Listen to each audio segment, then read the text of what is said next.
मैं सलीम मंसूरी, खबर आपको दूंगा पूरी। थाने बोल में आपका स्वागत है।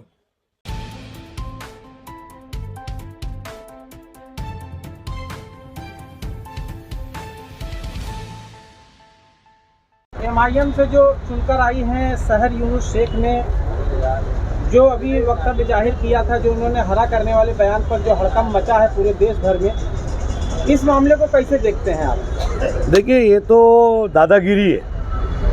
अगर उसने कहा कि मेरी पार्टी का झंडा हरा है और मैं चाहती हूँ कि मैं महानगर पालिका पे या मुमरा प्रभाग समिति पे मेरा झंडा फहरे, तो इसमें गलत क्या है?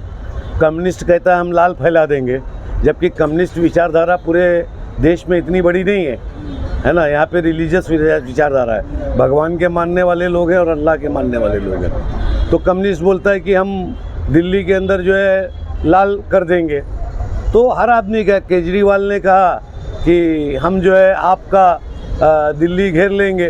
तो इस तरीके की वक्त वो पॉलिटिकल लोग करते हैं, और वो तो अभी चुन के आई हुई बच्ची है जो हादसा से उभरी है। न जाने कितना उसके ऊपर दबाव था, कैसे कैसे मानसिक संतुलन कितना उसका वो था, फिर भी वो बच्ची ने बहुत बेहतरीन बयान दिया है। लेकिन उसको जो है हमारे जो लोग हैं वो हजम नहीं कर पा रहे हैं, उसकी पॉपुलैरिटी को हजम नहीं कर पा रहे हैं। इसके लिए जो है उसको बदनाम करने को एक ढूंढा गया, और ये भेजा हुआ षड्यंत्र है। और किरीट सोमैया को कौन गिनता है यार? वो पुलिस स्टेशन में आते हैं, पुलिस वाले डर जाते हैं, बोले देखो हिंदू वाहिनी के लोग आ गए, ये आ गए, विश्व हिंदू परिषद आ गया, बजरंग दल आ गया, और अब पुलिस स्टेशन घेर लेंगे, हमको परेशान करेंगे, एनसी ले लेते हैं। भाई साहब, इसी मुमरा के अंदर जो भी हिंदू के फेस्टिवल हैं, चाहे कोई भी फेस्टिवल हो, गंगा जमुनी तहसीब दोनों आपस में जो मुसलमान समुदाय या हिंदू समुदाय है दोनों मिलकर अच्छे खासे मनाते हैं। और ये पकड़ ली 92 के बाद एक भी मुमरा के अंदर हिंदू मुस्लिम का फसाद नहीं हुआ। कहीं ना कहीं ये माहौल ख़राब करने की कोशिश नहीं। देखिए, ये तो हमारे शहर की खूबसूरती है कि मैं सारे त्योहारों में हिंदू भाइयों के जाता हूँ। कोई भी त्यौहार होता है, चाहे डांडिया का त्यौहार हो, चाहे क्या नाम है अपना वो कृष्ण जन्माष्टमी हो, रामनवमी हो, मैं हर जुलूसों में जाता हूँ, क्योंकि ये हमारे देश की खूबसूरती है। हमको वो हमारे यहाँ आते हैं, हमको और यहाँ की बात का जवाब तो यहाँ के हमारे हिंदू जो पुराने घराने हैं यहाँ पे, राजन केनी परिवार है, सुभाष भोईर परिवार है, ना क्या नाम अपना नाना दादा परिवार है, तमाम भगत परिवार है, भोला पाटिल हैं, आनंद पाटिल लोग हैं। तो इस तरीके से यहाँ पे जो पुरानी समाज के लोग हैं, पुराने हिंदू जिन्होंने इस शहर को बनाया बसाया, ना वो इसका जवाब देते हैं। किरीट सोमैया का जवाब वही लोग देते हैं, हम लोग तो देते भी नहीं उनका जवाब। आज इन लोगों ने शहर शेख ने कहीं ना कहीं माफ़ी मांग लिया है। किरीट सोमैया आज फिर पुलिस स्टेशन आए थे, उन्होंने मीडिया को जानकारी दी कि हमने शहर को माफ़ कर दिया। देखो, दहशत फैला के, डरा के, धमका के, यही तो चल रहा है ना देश के अंदर। देश में क्या चल रहा है?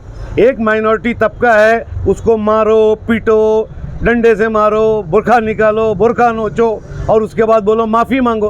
अरे भाई, 20-20 लोग एक आदमी को मारते बोले माफ़ी मांगो, मांग रहा है। दलित मांग रहा है माफ़ी, क्या करे? वो जाता है बैल की खाल निकालने, उसको गाय का बोल के उसको मारते, नंगा कर देते। तो ये उनकी दहशत की वजह से वो माफ़ी मांगी होगी, और वो सही मानों में तो अपने बयान पे उसको कायम रहना चाहिए। सही है साहब। किरीट सोमैया और निरंजन ठाकुर जब भी मुमरा में आते हैं तो मुमरा में जातिवाद रंग देने के लिए आते हैं और उस पर मामला दर्ज करने। नहीं, ऐसा नहीं है। किरीट सोमैया वो नहीं आते यहाँ पे, जो है वो जादव भी आता है, अविनाश जादव भी आता है। उसको आप लोग भूल जाते हो, उसके अलायंस को आप लोग भूल जाते हो। अलायंस को याद करो ना। अगर घड़ी बीजेपी के साथ थी तो मनसे के अध्यक्ष और ये जादव ना, वो किसके साथ थे? सवाल उठाओ ना शहर में। विकास कार्य के लिए नहीं आते, सिर्फ जातिवाद रंग। तो ये लोग इसीलिए आएंगे, ये लोग इसीलिए आते शहर में।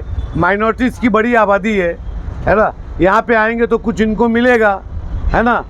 देखिए, वो टोटल फेल हो चुके। बॉर्डर सिक्योरिटी फोर्स किसकी है, उसके बाद बीएसएफ किसकी है, उसके बाद मिलिट्री आर्मी किसकी है? क्यों नहीं अभी तक सारे बंगला, पूरे दुनिया में रंगोइया जो है, रंगोइया मुसलमान ना जिसको बोला जाए, हाँ मुसलमान, वो बोलते हैं कि करोड़ों भारत के अंदर है, उनकी पूरी आबादी 75 लाख है या 90-80 लाख है। वर्ल्ड उसमें अगर देखेंगे आप जाएंगे गूगल पे तो उसमें बताएगा 90 लाख है, तो करोड़ों यहाँ से कहाँ आ गए ना। बांग्लादेश के लोग कहाँ आ गए? आपकी पुलिस है, आपकी मिलिट्री है, आपकी फोर्स है, आपकी IB है। डोभाल साहब इतने बड़े हैं कि वो जाके दूसरे कंट्री में हम हमला कर सकते, अपने देश में ऐसे लोगों को क्यों नहीं निकाल के फेंक देते? ये सिर्फ मुसलमानों को टारगेट करने का काम चल रहा है इस देश में, और यही करके वो एक तबके को खुश करना चाहते। लेकिन हमारा हिंदू भाई, दलित भाई, इस देश का पिछड़ा, इस देश का मजबूर किसान मजदूर ये देख रहा है, और इसके लिए इनकी 300 पार नहीं हो पाती है। कभी नीतीश के टेके पे आते, कभी चंद्रबाबू टेके पे आते, इन्होंने सब कर लिया था ना, फिर भी क्यों नहीं पार हुए? तो ये किरीट सुमैया भेजे जाते हैं, है ना, और उनकी आदत है जब उनको सवाल करते हैं करके भाग जाते हैं। मालेगांव में भागे थे कि नहीं भागे थे? यहाँ पे भागे कि नहीं भागे? क्यों माफ़ी, क्यों वापस लिए? लड़ो ना, क्योंकि देश और दुनिया जो आप टोलर आपके